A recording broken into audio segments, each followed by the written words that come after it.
I want to show you guys a clip that mirrors my situation and mirrors my scenario. Take a look. Listen, you guys, never trust the narcissist family. Okay?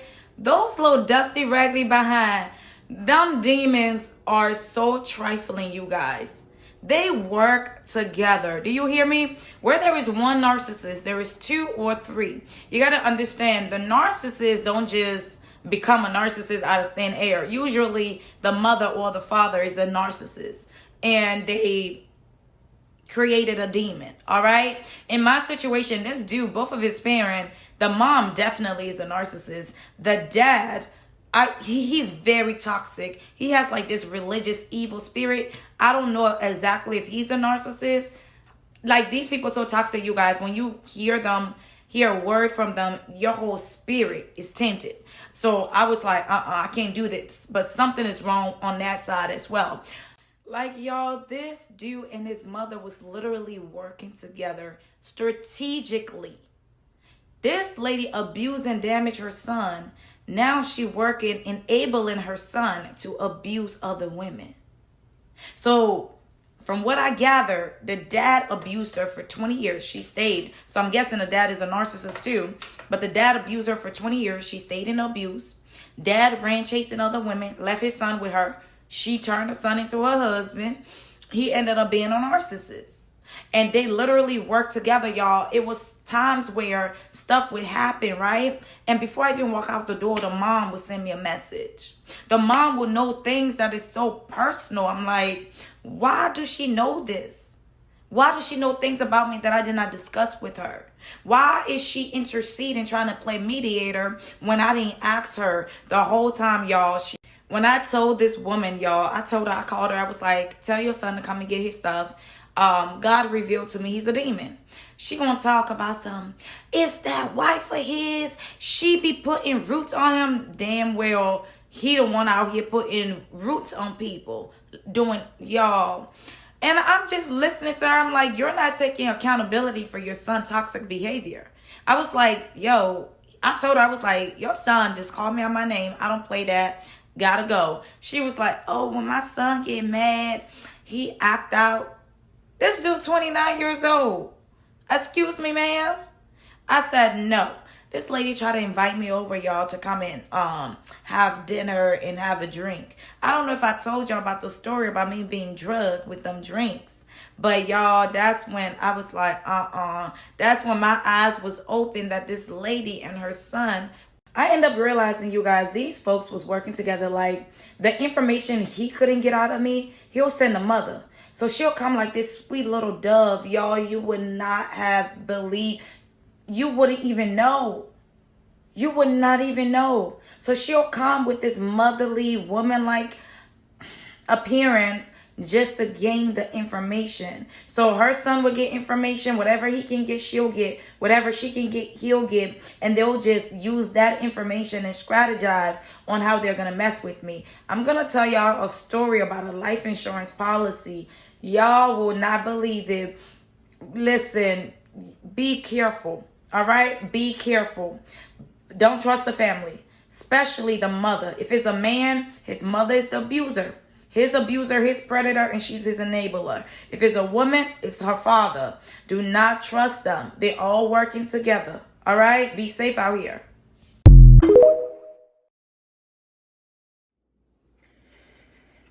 Hey, y'all. What's going on with you?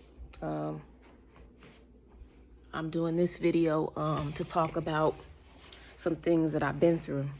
And one of the things that I must hit on as I share my journey with y'all, as I continue this ministry for God's work, as I enlighten people and help people come to the understanding that what they are going through is completely demonic. It is strategic and orchestrated by Satan and his minions.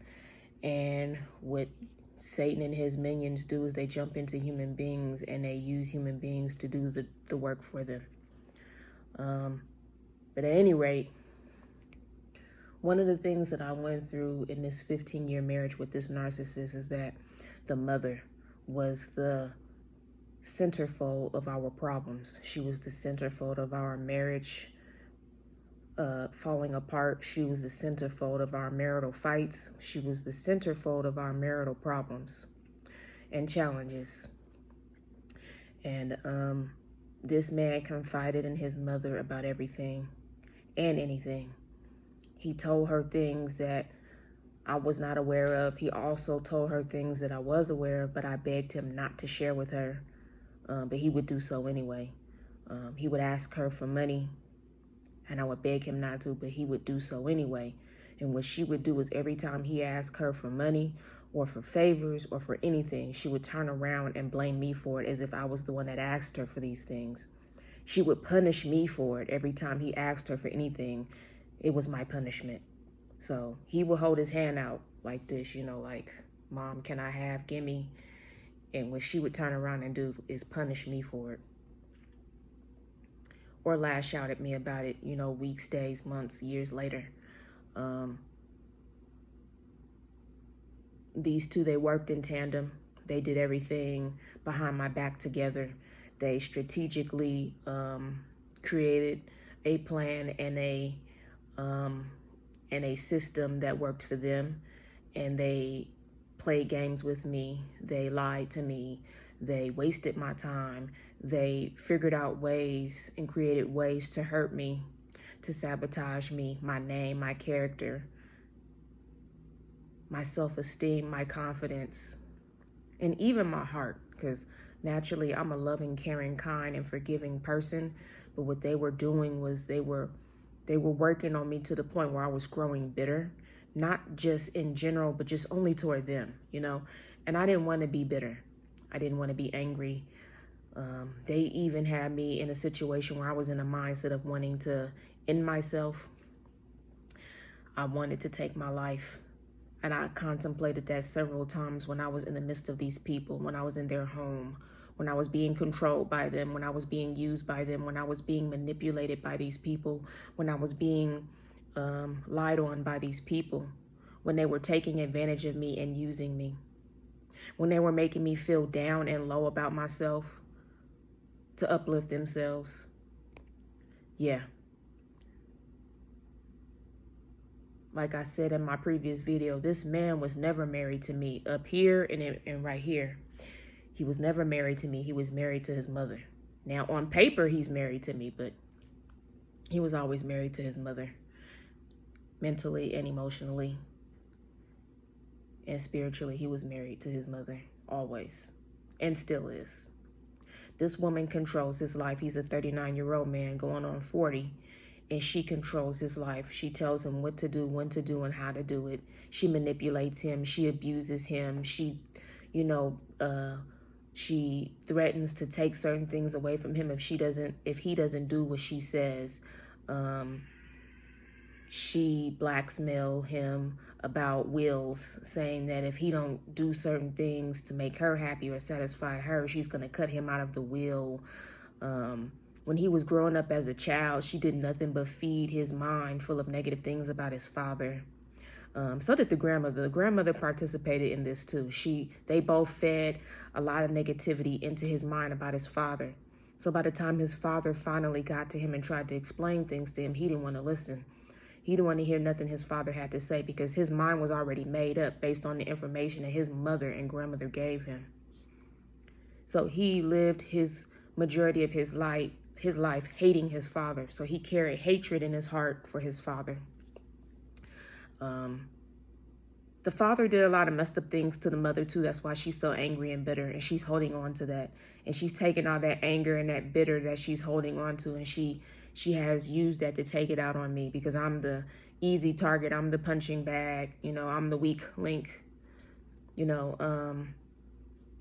It made this woman feel really good inside to destroy my marriage, to tear my marriage apart, to brainwash my husband, her son, to help him abuse me because she's hurting inside, to help him destroy me because she's jealous of me for whatever kind of reason. I don't know if it's my character, my spirit, my soul, my charisma, my work ethic, whatever. She's jealous of that. And so since she's hurting, she wants to use her son as a tool to hurt me to make herself feel better. And little does her son know that he's being used by her. He's being used and abused by her. So number one, she is his abuser, but also she is now his enabler. Okay. And the clip that I just showed you guys is like literally an 85 to a 90% match to my scenario and my situation. The only thing that was a major difference was I was not involved in no insurance policy or anything like that. I did not have any insurance written out for me. I did not have any insurance written out for him. So neither one of us was involved in any insurance situation, but we were involved in a whole lot of other things that could have taken my life, could have taken me down permanently, but God stood in the midst for me. And because I'm a child of God and I continue to believe and trust in God, God has kept me and saved me and kept me in one whole piece. This family, they tried to tear me down, including the sister. The sister is somewhat a part of this too. This family, they tried to tear me down. And I'm still here. I'm still alive. I'm breathing. I'm well. I'm getting through the days. They did not take me down like they wanted to. Their plans failed. They still have my children, but I know God is working on that. I'm sure they're still feeding my children lies about me. They're brainwashing my children into thinking and believing that I'm this bad person or I'm this horrible person, that I was a bad mom. You know, just brainwashing my children into believing these things about me, erasing all of the good memories my children have had of me and replacing them with lies. Okay. But it's just sickening. It's sick. It's demonic. It's pathetic. It's destruction. It's hell on earth. And I can sit here and tell you guys that at the end of the day, now that I've gotten away, I'm so grateful to God that he got me away. He delivered me from this witchcraft that they used on me. He delivered me from the lies, from the mistreatment, from the sexual abuse, from the financial abuse, from the physical abuse that this man did to me. God delivered me from the lies. God delivered me from the mental hell that I was in, the emotional hell, the strain. Now what's left is I have health issues coming from all of this abuse. And I'm now in a position where I'm trying to get my health back in order. I'm praying for my health to be improved every day. I'm taking the medications and the vitamins I need to try to revive myself back to good standing for my health. I'm staying faithful to God, trusting in God in the midst of everything. This man is waiting on me to pay for court fees, divorce fees, lawyer fees, because he don't want to pay for it. He's waiting for me to pay for it all. Just like he did to me in the marriage, he was using me to pay for everything. His total well-being I paid for. I took care of this man. I carried this man. I backed this man. I was this man's right hand. But what he did was he used his mother and his sister and his selfish insecurities and his narcissistic ways and his narcissism, his NPD, and he abused me. He used me. He mistreated me. He turned on me. And at the end of the day, guys, it's the same story, just a different face. There's many women and men out here who have my same story. And these are different faces. We look different. We sound different. Different cultures. Different life paths, but it's the same story. Why is it the same story? Because it's the same spirits, the same demons jumping into these people, getting these people to do these things. I just want y'all to understand, when you get into a relationship, be careful of choosing to get in too deep with these people. Vet these people out before you make a total full commitment. That's why in the Christian culture, we do something called courting. Court these people, vet these people before you make that final commitment, before you sign that contract. Because you just don't know what you're getting into. You don't know who these people are. You don't know what their intentions are. Get to know these people first. Y'all stay blessed.